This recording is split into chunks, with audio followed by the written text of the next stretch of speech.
नमस्कार दोस्तों, मैं सोनम जैन। आप सभी देख रहे हैं एस टी सोनम चैनल पर आप सभी का स्वागत है।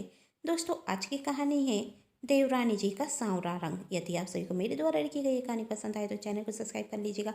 पास में जो बेल आइकन का बटन है उसे प्रेस करना बिल्कुल ना भूलें, क्योंकि उसी से मिलेगी आप सभी को मेरी आने वाली हर कहानी की नोटिफिकेशन। कहानी पसंद आने पर वीडियो को लाइक जरूर कीजिएगा, क्योंकि आप जानते हैं जब आप करते हैं वीडियो को लाइक तो मुझे मिलती है नई नई कहानियाँ लिखने के लिए प्रेरणा। और हाँ, कहानी को अपनों के साथ शेयर करना बिल्कुल ना भूलें। तो चलिए कहानी शुरू करते हैं। अरे बड़ी बहू, कहीं जा रही हो क्या? सीता जी ने अपनी बड़ी बहू रूपारी को आवाज देते हुए कहा। तभी रूपारी ने कहा, हाँ मम्मी जी, वही राशन का सामान खत्म हो गया है, वही लेने के लिए जा रही हूँ।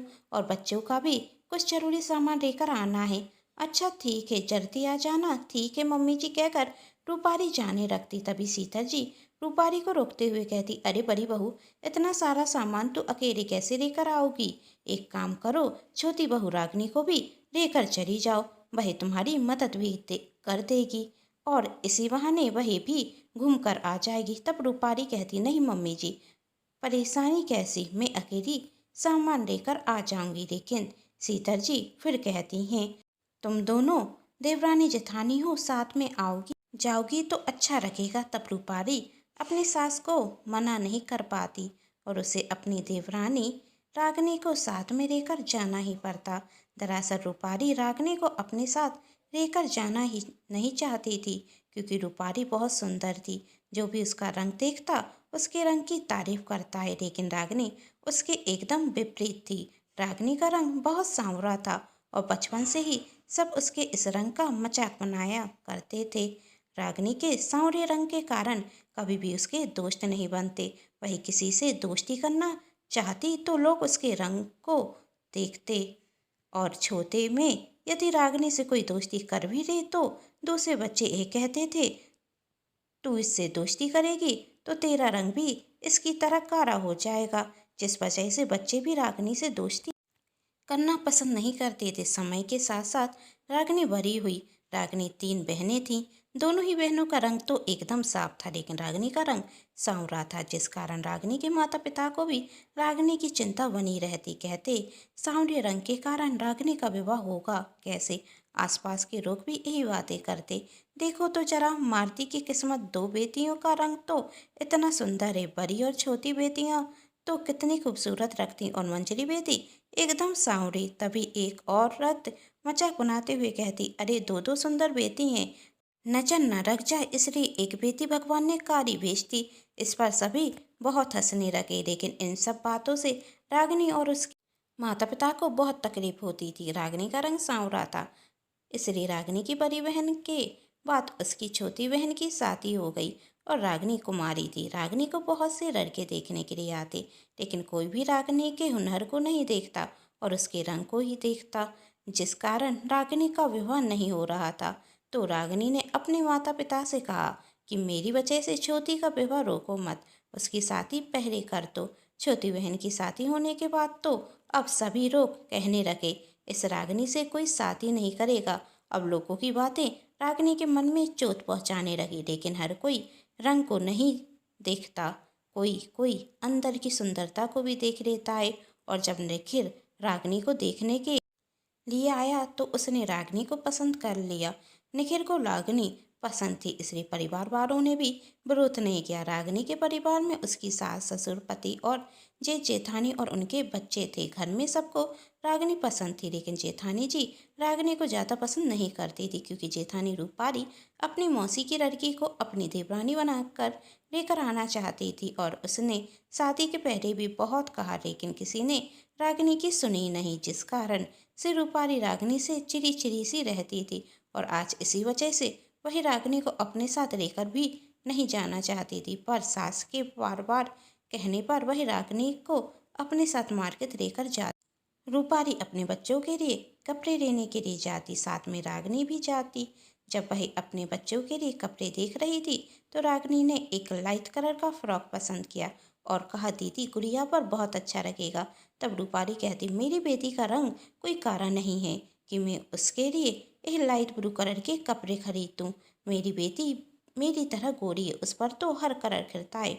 और दुकानदार से कहती, भैया आप तो वो ब्लैक कलर की फ्रॉक दीजिए, उस पर मेरी बेटी बहुत सुंदर लगेगी। और वैसे भी लाइट कलर तो उन्हें पहनना चाहिए जिनका रंग सांवरा हो। वैसे इसमें तुम्हारी कोई गलती नहीं, तुम्हारा रंग सांवरा है इसलिए तुम ऐसे ही कलर पहनती हो, तुम्हें यही कलर पसंद आते हैं।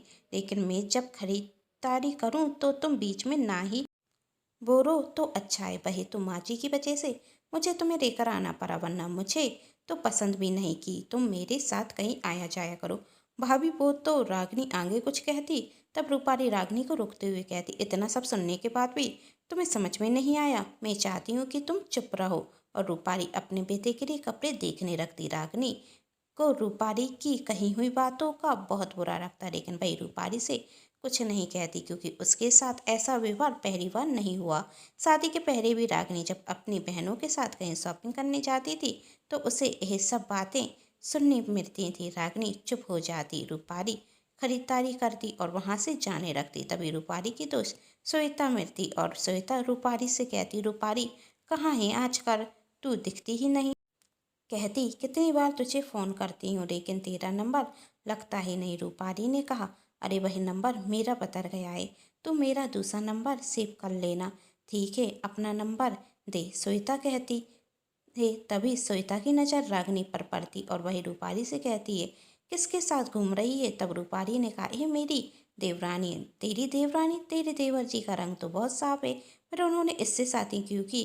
तब रूपाली ने कहा, क्या पता क्या हो गया था देवर जी को कि उन्हें यही लड़की मिली शादी करने के लिए। मैंने तो कहा था कि मेरी मौसी की लड़की है, मैंने तो अपनी ससुराल में सबको समझाया था, लेकिन मेरी किसी ने सुनी ही कहाँ। तब श्वेता हंसते हुए कहती, शायद तेरे देवर के लिए यही लड़की लिखी थी।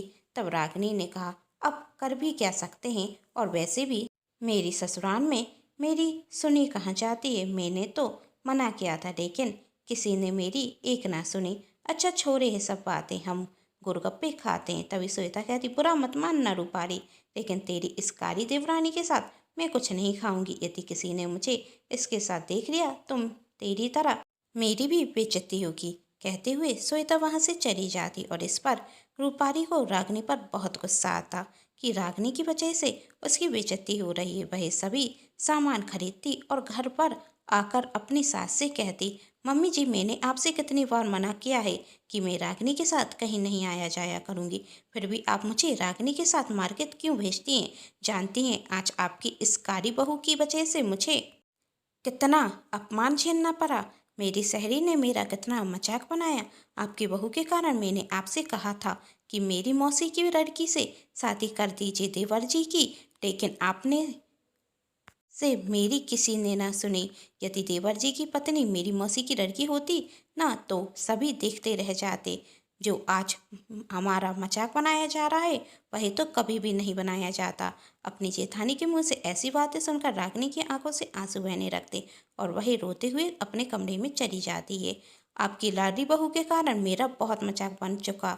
तब सीता जी कहती हैं, देखो बड़ी बहू, जैसे तुम इस घर की बहू हो वैसे ही रागिनी भी इस घर की बहू है और मैं अपनी बहू का अपमान बर्दाश्त नहीं करूंगी।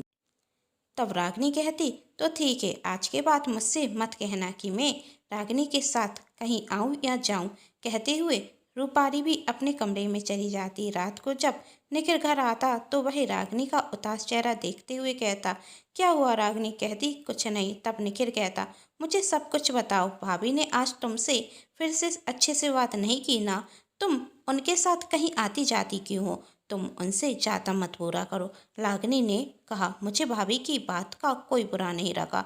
यदि बुरा नहीं लगा तो चेहरा क्यों उतरा हुआ है? निखिल ने कहा। रागिनी कुछ नहीं कहती तो निखिल कहता, किसी को तुम्हारा रंग कैसा भी लगे लेकिन मैं तो तुम्हें पसंद करता हूँ ना, तो किसी और की बातें क्यों सुनती हो? इसी तरह दिन निकलते जाती। रूपाली ने अब तो रागिनी से बात करना भी बंद कर दिया था और अपने बच्चों को भी रागिनी के साथ रहने नहीं देती थी। कहती थी, यदि चाची के साथ जाता रहोगे तो चाची की ही तरह कारे हो जाओगे। चाची से दूर रहा करो, इसी में अच्छा ये। रागिनी को बच्चों के साथ खेलना अच्छा लगता था, लेकिन रूपाली के कारण उसने अब बच्चों से भी बोलना कम कर दिया। एक दिन रूपाली को चक्कर आ जाता और रूपाली गिर जाती। घर पर कोई नहीं था, इससे रागिनी उसे उसके कमरे तक लेकर जाती और जल्दी से डॉक्टर को भी बुला लेती। घर के सभी सदस्य को फोन फ़ोन कर कर रागिनी सबको घर पर बुला लेती। डॉक्टर चेकअप करते तो पता चलता कि रूपाली माँ बनने वाली। इस खबर से सभी बहुत खुश होते। डॉक्टर कुछ मेडिसिन देते और वहाँ से चले जाते हैं। तभी रागिनी कहती, भाभी अब आप आराम कीजिए, आपको अपना ख्याल अब पहले से ज़्यादा रखना होगा। मैं आपका पूरा ख्याल रखूंगी। तभी रूपाली कहती, तुम तो मेरे पास आओ ही नहीं तो अच्छा है। यदि तुम्हारा साया मेरे बच्चे पर पड़ा तो उसका रंग भी तुम्हारी तरह काला हो जाएगा। और तुम मेरे कमरे में क्यों हो? मैंने तुमसे कितनी बार कहा है कि मुझसे दूर रहा करो, तुम्हें समझ में नहीं आता क्या? तभी रूपाली की सास ने कहा, तुम्हें छोटी बहू का शुक्रिया करना चाहिए। जब तुम बेहोश होकर गिर गई तो घर पर कोई नहीं था, वही तुम्हें कमरे तक लेकर आई और हमें और डॉक्टर को खबर की। लेकिन रूपाली को इन सब बातों का कोई फर्क नहीं पड़ता और वही रागिनी से कहती, चली जाओ मेरे कमरे से। रागिनी वहाँ से आ जाती और रोने लगती। तभी रागिनी की सास उसे समझाने के लिए जाती। इसी तरह 2 4 दिन और निकलते। एक दिन अचानक से रागिनी का भी स्वास्थ्य खराब होने लगा, उसे उल्टियाँ होने लगीं। जब डॉक्टर को दिखाया गया तो डॉक्टर ने रागिनी का चेकअप करते हुए कहा, माँ जी बताइए, आपकी छोटी बहू भी माँ बनने वाली है। अब तो आपके घर में 2 2 नन्हे मेहमानों की गूंज उठेगी। इस पर तो रागिनी की सास और पूरा परिवार बहुत खुश होता। रागिनी की सास अपने दोनों ही बहू से पौष्टिक खाना खाने के लिए कहती। तब रूपाली कहती, मम्मी जी आप अपनी छोटी बहू को कुछ भी खिला दीजिए, लेकिन इनका तो बच्चा इनकी तरह कारा ही होगा। और आप मेरी चिंता तो बिल्कुल मत कीजिए, मेरा बच्चा भी मेरी तरह सुंदर ही होगा। अब रागिनी की सास रूपाली से कहती है, बड़ी बहू तुम्हारा रंग साफ है तो अच्छी बात है, लेकिन हर बार तुम्हें छोटी बहू को नीचा दिखाने की कोई ज़रूरत नहीं है। यदि अपने रंग पर इतना घमंड करोगी तो इसका फल भुगतना होगा। रंग रूप तो भगवान की देन है, लेकिन इंसान को अपना व्यवहार दूसरों के प्रति अच्छा और नरम ही रखना चाहिए, क्योंकि जो जैसा करता है वैसा ही भरता है। तब रूपाली कहती, आपको तो हमेशा अपनी छोटी बहू की चिंता रहती है, मेरी चिंता तो आपको कभी रहती नहीं। तो मेरी चिंता करने का नाटक भी मत कीजिए, मैं पहले भी माँ बन चुकी हूँ, अपना ख्याल अच्छे से रख सकती हूँ। आप तो अपनी लाडली और कारी बहू का ही ख्याल रखिए। कहते हुए रूपाली वहाँ से चली जाती और रागिनी की सास रागिनी से कहती, तुम बड़ी बहू की बातों पर ध्यान मत दो और इसकी बातों को दिल से मत रखाना, क्योंकि तुम दुखी होगी तो तुम्हारा बच्चा भी दुखी होगा। और अपने बच्चे को स्वस्थ रखना चाहती हो तो खुश रहो। दिन निकलते गए और एक दिन रागिनी और रूपाली दोनों ने ही बहुत प्यारे बच्चों को जन्म दिया। रागिनी को बेटा हुआ और रूपाली को बेटी। एक दिन में ही 2 नन्हे मेहमानों का आना घर के हर सदस्य को खुशी देता। लेकिन जब रूपाली अपनी बेटी को देखती तो देखकर आश्चर्यचकित पड़ जाती, क्योंकि उसकी बेटी का रंग सांवला था। रूपाली ने अपनी बेटी को देखते ही साथ कहा, मम्मी जी ये देवरानी जी की बेटी यहाँ पर क्या कर रही है? मुझे मेरी बेटी देखनी है। तब सीता जी कहती, बहू क्या बात कर रही हो? तुम्हारी बेटी है छोटी बहू को तो बेटा हुआ है, पर इसका रंग तो इतना सांवरा है और मैं तो सांवरी नहीं हूँ, इसलिए मैं कहती थी कि देवरानी जी को मुझसे दूर ही रहने दीजिए। देखिए उनके काले रंग का साया मेरी बेटी पर पड़ गया और उसका रंग सांवरा हुआ। तभी दादाजी रागिनी के बेटे को लेकर आते और उसे देखकर रागिनी और ज़्यादा आश्चर्य में पड़ जाती, क्योंकि उसका रंग बहुत साफ था। यह देख रूपाली शांत हो जाती और तभी रूपाली की सास कहती, बड़ी बहू मैंने तुम्हें पहले भी समझाया था और आज फिर कह रही हूँ, इंसान का रंग नहीं मन साफ होना चाहिए। तुमने हमेशा रागिनी के प्रति करवात रखी, लेकिन वह फिर भी तुम्हारे लिए हमेशा अच्छा ही सोचती रही। इसलिए मैं कहती, इंसान का रंग सांवरा हो या गोरा इससे क्या फर्क पड़ता, इंसान का मन गोरा हो बस यही काफ़ी। और तुम्हारी बेटी का भी रंग सांवरा है, इससे हमें कोई फर्क नहीं पड़ता। आखिर मेरी राजकुमारी है और मेरे लिए तो मेरा हर एक बच्चा एक समान है और तुम्हें भी अपने बच्चों में अंतर नहीं करना चाहिए। तब रूपाली कहती, माँ जी आप सही कह रही हैं, मैंने आज तक देवरानी जी को उनके सांवरे रंग पर बहुत कुछ सुनाया, लेकिन आज जब अपनी बेटी को देखा तो मुझे अपनी गलती का एहसास हो गया। मेरी बेटी रंग से भले ही सांवरी हो, लेकिन मन से हमेशा साफ होगी और लोग उसकी प्रशंसा भी करेंगे। उम्मीद करती हूँ आप सभी को मेरे द्वारा लिखी गई ये कहानी पसंद आई होगी। कहानी पसंद आई है तो चैनल को सब्सक्राइब, वीडियो को लाइक एंड शेयर जरूर कीजिएगा। Thanks for watching.